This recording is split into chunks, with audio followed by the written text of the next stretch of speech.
दोस्तों नमस्कार, जय हिंद, जय भारत। नाम रमेश सिंह, ठगी पीड़ितों की आवाज़ संगठन का राष्ट्रीय अध्यक्ष, संगठन का संस्थापक आज फिर आप लोगों के बीच में उपस्थित हुआ हूं। दोस्तों देखा जाए, कुछ लोग पूछते हैं सर, जैसे न्यायालय के बहुत सारे आदेश हुए, कौन से जनरल ऑर्डर होते हैं, कैसे जनरल ऑर्डर होते हैं और कैसे वो आदेश होते हैं जिन पे चाहे सरकार हो, चाहे कोई कंपनी हो या कोई अथॉरिटी हो या एजेंसी हो, उस आदेश का पालन करना ही होता है। ऐसे वो कौन से आदेश हुए, क्योंकि लगातार जो अभी तक वर्ष 2019 या पीआईडी एक्ट के तहत पूरे भारत में जो आवेदन के काम किए गए, विंडो ओपन हुए, आवेदन किए गए, लेकिन उसका निस्तारण नहीं हो रहा। जब अपर जिला मजिस्ट्रेट वित्त राजस्व के पास जाओ या बर्थ के जो अथॉरिटी मंडलायुक्त के पास जाओ, वो आदेश की बात करके इधर उधर घुमा और टहला देते हैं। तो आखिर न्यायालय के आदेश कैसे होते हैं, या मान लो भुगतान के लिए ये अथॉरिटी कैसे आदेश करती है, वो कैसे, आज मैं आपको बताऊंगा। एक आदेश चिट फंड कंपनी या आप रियल इस्टेट की कंपनी की बात कर लें, एक हुआ था, उसके लेकर के आज हम बताएंगे। वो सुप्रीम कोर्ट ने सुपरटेक से कहा था, डूबो या मरो, निवेशकों की रकम वापस करो, जाने सुनवाई की 10 खास बातें। उन्होंने स्पष्ट कह दिया था, तुम डूब जाओ या मर जाओ मुझे मतलब नहीं है, लेकिन निवेशकों का भुगतान करो। ये स्पष्ट आदेश सुप्रीम कोर्ट, क्योंकि ये पहले हाई कोर्ट से हुआ था, हाई कोर्ट के बाद में इस कंपनी ने, सुपरटेक कंपनी ने सुप्रीम कोर्ट में अपील की थी, और उसके बाद सुप्रीम कोर्ट ने भी वही सख्त निर्देश दिया था।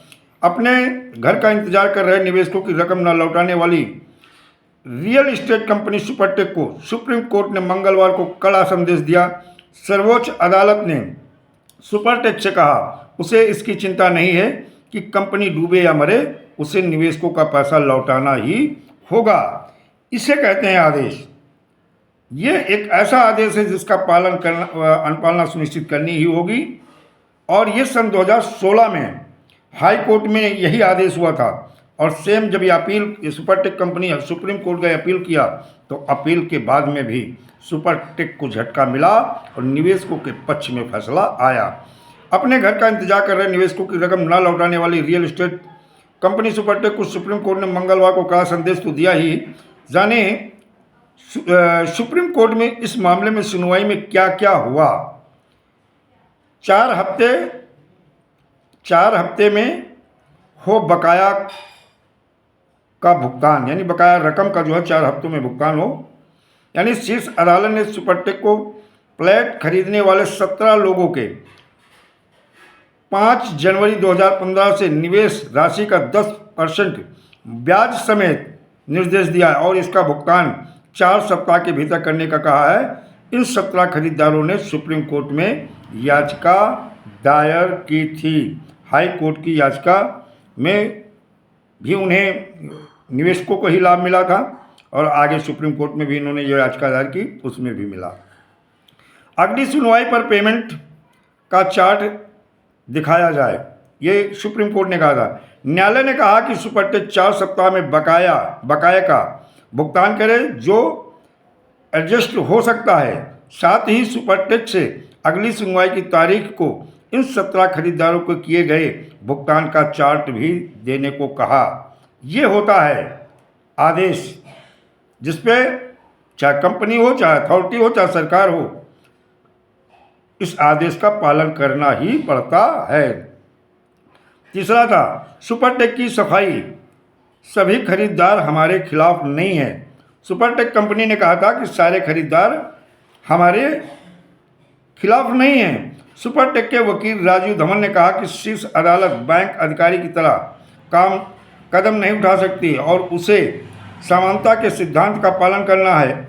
उन्होंने कहा कि सभी मकान खरीदार हमारे खिलाफ नहीं है, और कुछ ने तो कंपनी का समर्थन किया तथा हाई कोर्ट के आदेश के खिलाफ अपील भी की है।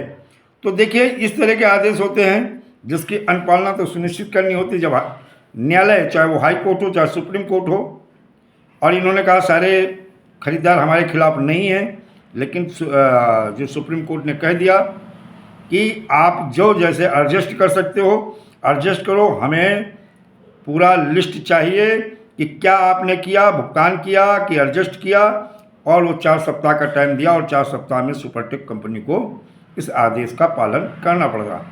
ये होता है आदेश। और ऐसे आदेश अगर न्यायालय दे दे तो ना तो सरकार की किसी अथॉरिटी में ताकत है कि पालन न करे, ना सरकार में है, और ना ही किसी कंपनी की औकात है जो न्यायालय के ऐसे आदेशों को पालन करे। जनरल ऑर्डर जो होते हैं कि आप जांच करके प्रभावी कार्रवाई करें, आप ऐसा करें वैसा करें, इस तरह से जो जनरल ऑर्डर होते हैं वो अधिकारी भी जानते हैं हमें करना क्या है, और वो भी ये भी खाना आपूर्ति करते हैं, कागज़ लिख करके खाना आपूर्ति कर करके वो सौंप देते हैं, काम खत्म हो जाता है। तो दोस्तों ये ऐसे आदेश भी होते हैं, लेकिन इसके लिए एकजुटता की ज़रूरत होती है और आपको अच्छे बुरे भले की पहचान होनी चाहिए, तभी ये संभव है ऐसे आदेश, और अच्छा अधिवक्ता भी हो जो ऐसे आदेश के लिए ईमानदारी के साथ आपकी बात को मजबूती से विधि सम्मत तरीके से और सारे प्रूफों के साथ रखे, तो ऐसे फैसले आएंगे। उनका जैसे भुगतान हुआ आपका भी भुगतान सुनिश्चित हो जाएगा। दोस्तों जय हिंद, जय भारत, वंदे मातरम।